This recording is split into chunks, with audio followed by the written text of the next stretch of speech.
Hello everyone, Nathan here, and today I want to talk about Football Manager 2019. Have a look at what's been changed since last year and give my opinion on whether or not it's worth your money. And so you get an idea of where my opinion is coming from here, I play these games a lot. And just before we start, I want to make it clear that all of these opinions are from the beta version of the game, as the game actually hasn't released yet. But to be honest, the beta came out 2 weeks before launch and we are now literally 1 day before launch, so apart from bug fixes, I don't think a lot's going to change. So without any further ado, let's get into it. So one of the first things you'll notice on starting a new game, and possibly the best change that's been made to this year's version of the game, is the revamped tactics options. Initially, as you're setting up a new tactic for the first time, there's now options for presets to be used, such as tiki-taka, gegenpress, or if you're so inclined, Route 1 football. Now, for more experienced players, don't worry. This doesn't mean that you'll just click a button and your tactics will be done.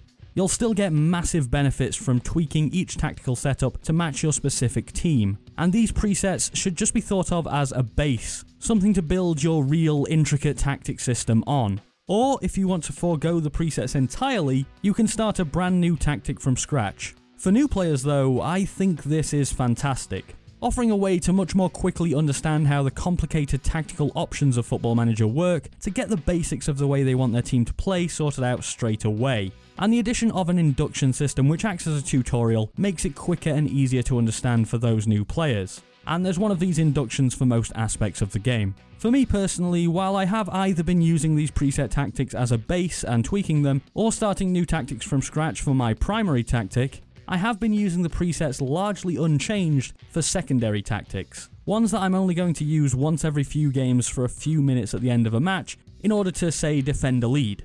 Since those tactics get so little use, it's not worth it for me putting in the time to refine them and make them better, and these presets offer a nice, if slightly less effective option.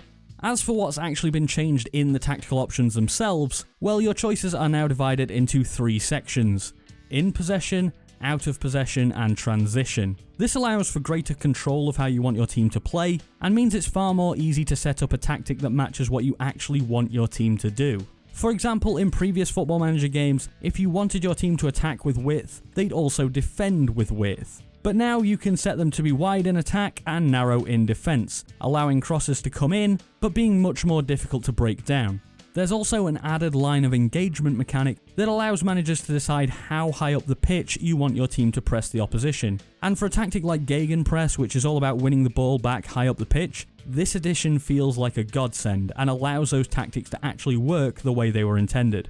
There's also the addition of a play for set pieces option, which will have your team look to win as many free kicks and corners as possible. So if you're a small League 2 team coming up against, say, the might of Man City, and you don't see many opportunities to score from open play, well, at least now you can try to test them from dead ball situations more consistently. You'll notice a couple of other little tweaks too, such as the goalkeeper distribution now being part of the main team tactics, which does make it more visible, but this was available before for players who wanted to dig into the goalkeeper player specific instructions. Alongside this, there's now also an indicator in your player tactical options that shows when a player trait clashes with what you've told them to do. For example, if you tell a player to take fewer risks, he probably won't take that on board if he has the tries to play his way out of trouble trait. But in my experience, it is still worth telling him to take fewer risks, as it will still have some kind of impact. Not as much as it would on a player without that trait, but it'll still make a difference. Overall, I think the new tactical options are a great addition into the game, and give players more control than ever over how their team plays. And while some people may think the system is easier now with presets being added in, I'd say that it's just more accessible, and the tactics still remain at a point where players who are willing to put more time into their tactics will still reap the rewards.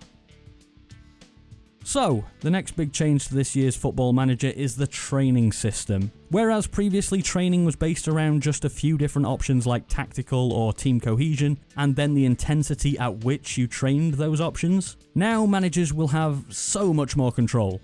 Not only are there more options like training specific tactics, but also information on how that will affect players' happiness, their chance of injury because of the training, and much more. And players now also have 3 training sessions a day to do with what they please. So if, say, you have a match coming up against a particularly tricky opponent, you can focus the training week before it on defending and set pieces, which goes well with the new play for set pieces option we discussed before in the tactics. And this way you can set up specific training regimes for specific opponents, giving you more micromanagement opportunities.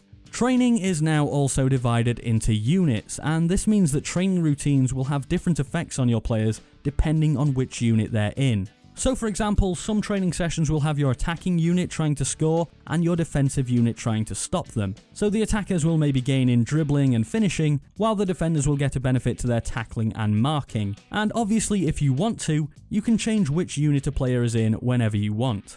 So if you maybe think, hey, I'd like Andy Robertson to practice creating the chances rather than defending them, since he is a rather attacking fullback. Well, that's no problem, just switch him to the attacking unit for this week, and then you can switch him back anytime you want to. The final big change you'll notice in training is that tutoring, or now mentoring as it's called, is done in groups. So rather than have one player take another under his wing like in previous games, and look to improve his attitude and maybe share some player traits, it's now done in groups of at least 3. This means you can throw a senior player in there and give them a few youth players to look after, and then hopefully mould them into better pros. Be a little careful though, as I believe that if you put too many young players or bad attitude players in a group, they'll stop others from progressing too. And you can see the level of influence each player has on a mentoring group at the side of their name. There are some more minor tweaks, such as training reports now being delivered weekly instead of monthly, which just makes way more sense and allows you to adjust individual player routines more quickly if they're not performing well in training, and overall there's just a lot more depth in this year's training system. And for some players this will mean hours of happy tinkering to try to develop their young starlets into global superstars. But for a lot of new players and even more experienced Football Manager players, it may be a little overwhelming. I mean, there is a lot here. And leaving the majority of this up to your assistant is not always a bad way to go. On then to the match engine, and player interactions in this game are definitely better than in FM18, but not to the point where everything feels fully polished, and it's a bit of a shame. For the past few years, the match engine has largely stayed unchanged, and this year I feel like it's been improved, but not as much as I would have liked. In terms of visuals, there are more animations, but most of the time these don't make too much of an impact, and if you look closely you'll see a bit more curl on crosses and shots, but this makes very little difference really. And additions like VAR and a large use of goal line technology are largely cosmetic changes. Player AI is definitely improved, but not enough, and there are still some really stupid moments that just ruin games. And yes, I know players make stupid decisions in real life too, but some of the things I've seen in this game are way beyond that.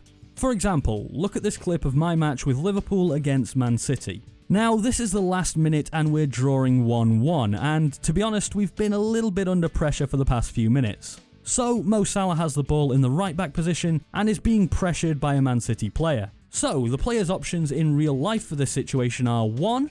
Put the ball out for a throw-in over here. 2. Try to turn and clear the ball. Or 3, if you're very, very brave, something you probably shouldn't do here, is maybe look for a pass out. Maybe to Fabinho through this gap. So, which are you going to pick, Mo? Oh, you're gonna cross it for Raheem Sterling of all people to score a last-minute winner? Well, that's definitely not the choice I'd have made. Oh, and by the way, that was the only league game we lost all season. That one moment of crazy AI cost us an invincible season. Now, obviously, that's a pretty extreme example, but I've seen quite a few moments like this, and I think that for FM20 next year, Sports Interactive need to have a real look and revamp of the match engine and player AI. To be clear, this is by no means every match, and most of the time you won't have any problems, but when it does happen, it's so annoying. The little changes they've made, like the assistant recommending which sub he'd bring on for whichever player you're looking to take off, are nice, but don't address the bigger issues with match day. At least the match engine does look decent, although not amazing, and will probably run on most machines out there. And of course there's still the option of the good old 2D style match engine if that's what you prefer.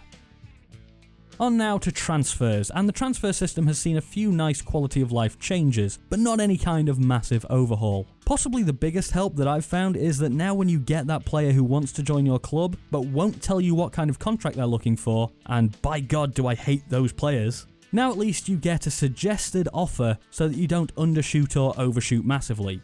I know in the past your assistant has sometimes given you recommended limits, but this system just works better and saves a lot of time. And aside from that, saves you either annoying the player with a really low offer, or ending up paying someone 10 grand a week when they would have easily settled for 5. There's also now agent feedback, which helps you to understand the effect of accepting or rejecting a transfer offer, and gives you an idea of what your players want. Where in the past you'd reject a bid from Real Madrid thinking the player was happy at the club, and then the next day get the player telling you he's unhappy with you, now at least you have an idea of how things are going to play out before it happens. This may not end up changing the decisions you make, but occasionally if you're on the fence about accepting an offer and the player's agent says he really wants to go, it might give you that little push towards accepting it in an attempt to maintain harmony in the dressing room.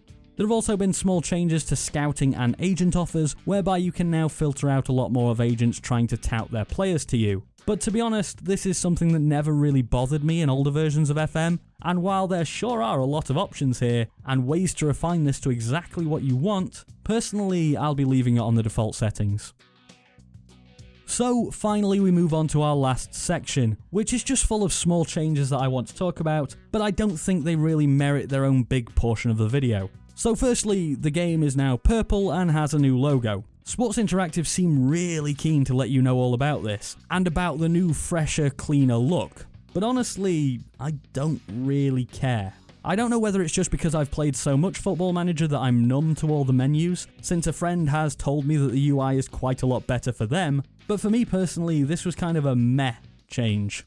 Next up, FM has the official license now for the Bundesliga, which adds a new level of authenticity to the German league, which is fantastic for anyone looking to start a career with, for example, Bayern Munich. And that's backed up by the fact, and I could be wrong, but I believe this is the first time that the game is being sold over in Germany, so that's great news for German players. I though play mostly, in fact almost exclusively, in the English leagues, so it won't make a difference to me, but for other players this is certainly a nice addition. Moving on, and we're on to a very controversial B word, Brexit. Now, I want to make it very clear that I'm not making any political statements here. You can hold whatever opinion you want to, and I won't put mine forward in this video. At least not about real-life Brexit. But in Football Manager, I hate it.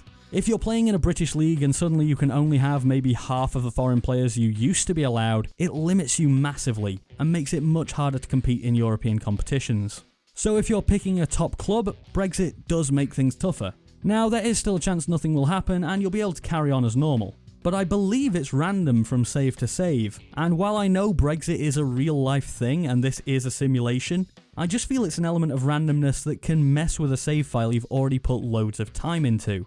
Though I will say from all the discussion I've seen online and my own saves, most of the time it seems the new rules revolve around 17 foreign players being allowed, and then some more specific details.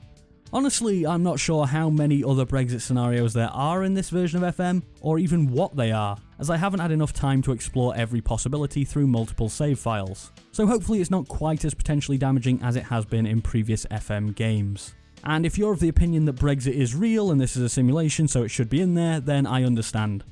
And finally for this section, I want to talk about Football Manager's biggest strength, its database of players.